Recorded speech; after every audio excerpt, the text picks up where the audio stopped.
There's some drama going on that I've been following, and it's basically around a disagreement. There's two sides of the Fukushima conspiracy theorists, and one side seems to come very extreme with their statements and their whole beliefs on what's going on.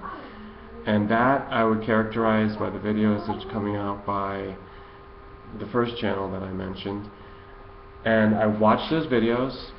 I went to a live stream event that they did, live stream, where they recorded it. It's as a video now, permanent video, several hours long, I think, on their channel. Then I've been watching for a long time the other channel that I mentioned up there, who seeks to disprove them and even say that they're lying. It's a total fraud to get this money bomb going, because they're soliciting for donations for what they're doing. So, this brings up a very sticky issue. It even might be a legal issue. Now, has Fukushima killed all the life of the Pacific Ocean? That is a very good question. I have been concerned about this, and how do I explain to people what is something that's important in our world, in the Earth? How do I give you that's so significant, so important? Just by saying it, you want me to jump up and scream and throw things off a mountaintop like lightning bolts? This is seriously important. If the Pacific Ocean is suffering, like some people say, like the first channel and their conspiracy theories, therefore, where's the proof? Okay. The other side is saying, no, here's the proof. There's a lot of things here and the west coast of the Pacific, the west coast of North America.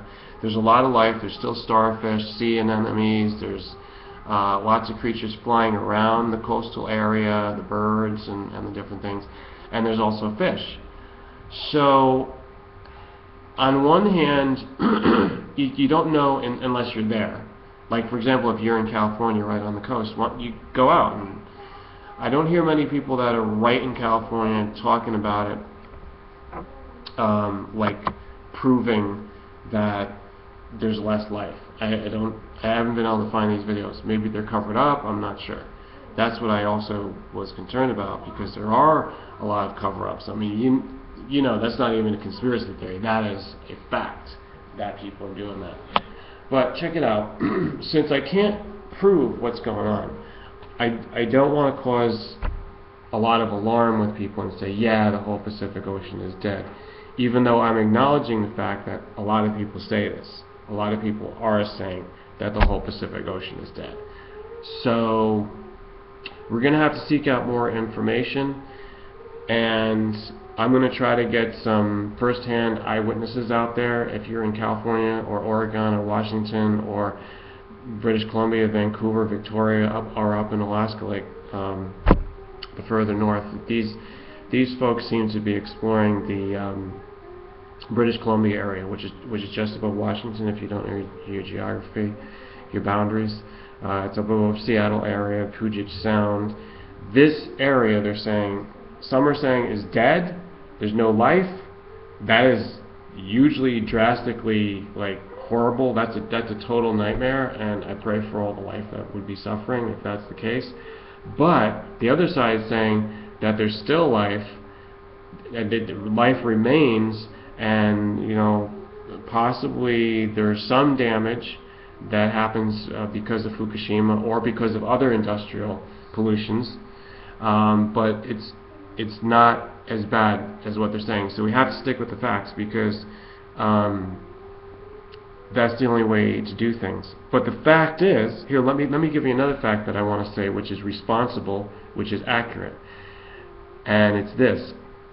Industry, including the nuclear power plants, are causing a greater problem for the Earth with the pollutions that they have, the depleted uranium, the fuel rods, and how to store them, and the toxic waste that this is, and all other industries that's high-tech or man-made or artificial that has these byproducts.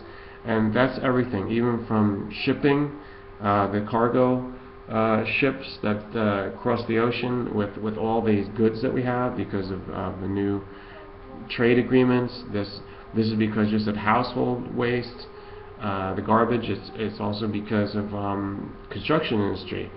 They're very wasteful. They're known to provide most of the material for the landfills. They're just dumping. So my statement is that this is an ongoing problem and we have to deal with it. And that's not make-believe. That is real. It's really going on. And but it's not like everything's dead. It's not like every human is doomed. I'm not making that statement. But I'm saying that eventually, if we don't deal with these problems, we will all be doomed. We're in the process now of getting all doomed. And I think about the children, and I'm concerned about the next generation. We have to give something better to them.